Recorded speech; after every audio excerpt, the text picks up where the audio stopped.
में पिरोने का काम अगर किसी ने किया है तो वह है सरदार पटेल, जिन्होंने अपनी सूझबूझ के दम पर हमें आज का भारत दिया है। सरदार पटेल ही वह व्यक्ति हैं जिन्होंने भारत में अलग अलग बटी हुई 565 रियासतों को एक करा और आज के भारत के निर्माण में अहम भूमिका निभाई। हाल ही में बनाए गए स्टैचू ऑफ यूनिटी की वजह से सरदार वल्लभ भाई पटेल चर्चा का विषय बने हुए हैं। आज की इस वीडियो में हम सरदार पटेल की कहानी शुरुआत से जानने की कोशिश करेंगे। वल्लभ भाई जावेर भाई पटेल का जन्म 31 अक्टूबर 1875 को ब्रिटिश इंडिया के नदियाद नामक जगह पर हुआ था। उनके पिता का नाम जावेर भाई पटेल और माँ का नाम लाडबाई था। वह कुल 6 भाई बहन थे, जिनमें वह अपने माता पिता की चौथी संतान थे। बचपन से ही पटेल एक बहुत ही मजबूत सोच के व्यक्ति थे। पटेल ने अपनी शुरुआती पढ़ाई नदियाद में ही की थी। आपको जानकर शायद हैरानी होगी, पर जब सरदार पटेल 22 साल के थे तब जाकर उन्होंने अपनी हाई स्कूल की परीक्षा पास करी थी। परिवार वालों को लगता था कि वे अपने लक्ष्य के प्रति अस्थिर हैं और यहाँ तक कि उनके जीवन में कोई लक्ष्य ही नहीं है। पर इन बातों के विपरीत वल्लभ भाई पटेल के कुछ सपने थे जिन्हें वे पूरा करना चाहते थे। इनमें से एक था एक बैरिस्टर बनना, जिसके लिए उनको लंदन जाकर पढ़ाई करनी थी। अपने इसी सपने को पूरा करने के लिए उन्होंने कई साल अपने परिवार से दूर बिताए। उन्होंने लॉयर्स से किताबें उधार ले लेकर पढ़ाई करी। इसके अलावा उन्होंने खूब परिश्रम किया और पैसे बचाते रहे और कहा जाता है कि उन्होंने सिर्फ 2 सालों में एग्जाम क्लियर कर लिया था, जिसके बाद वे लंदन गए और वहाँ बैरिस्टर की पढ़ाई की और बहुत ही अच्छे नंबर्स के साथ पास भी हुए, जिसकी वजह से उनको वहाँ की सरकार से भी कई नौकरियों के ऑफर आए। लेकिन उन्होंने सबको ठुकरा कर भारत आना ज्यादा बेहतर समझा। पढ़ाई पूरी करने के बाद वल्लभ भाई पटेल वापस भारत आ गए और अपना काम शुरू कर दिया। वह बहुत ही कुशल वकील थे। अपनी वकालत के शुरुआती समय में ही उन्होंने अपना एक अलग ही नाम बना लिया था। उन्होंने शुरुआती समय में अहमदाबाद में ही अपनी प्रैक्टिस करी।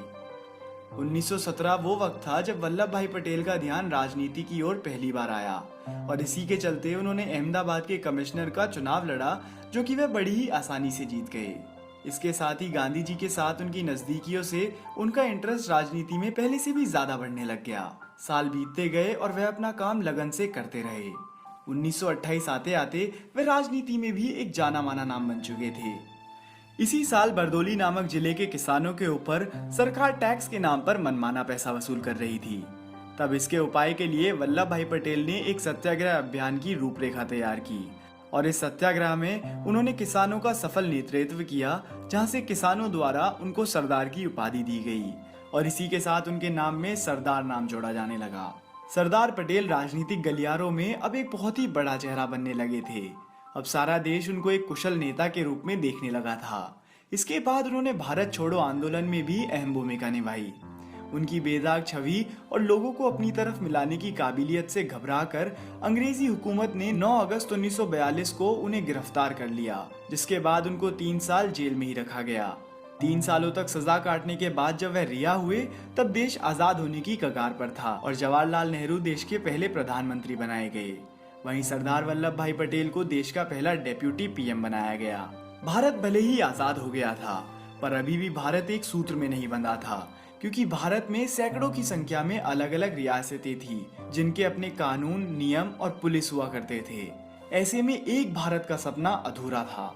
अब इन रियासतों को भारत में जोड़ने का काम सरदार पटेल को दिया गया, जिन्होंने भारत की 565 अलग अलग रियासतों को भारत में बड़ी आसानी से जोड़ लिया।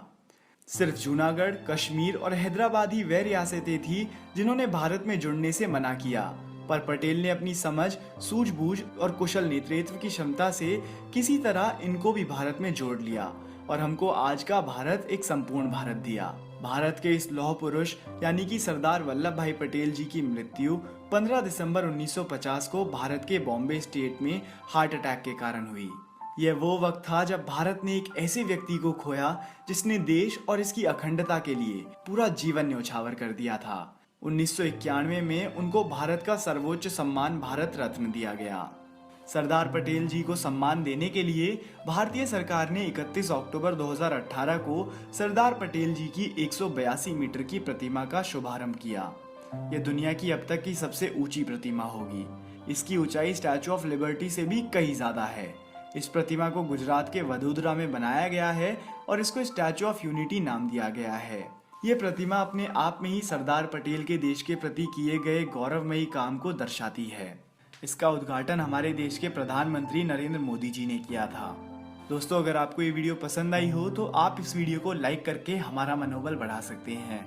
और हम अगली वीडियो किन टॉपिक्स पर बनाएं, आप हमें कमेंट करके ज़रूर बताएं। और आप इस स्टैचू के बारे में क्या सोचते हैं, आप हमें वह भी कमेंट करके बताएं। और दोस्तों, अगर आप ऐसी वीडियो पहली बार देख रहे हैं और ऐसी और वीडियोस देखना चाहते हैं तो इस चैनल को सब्सक्राइब कर लीजिए, क्योंकि मैं आपके लिए ऐसी वीडियोस लाता रहूँगा।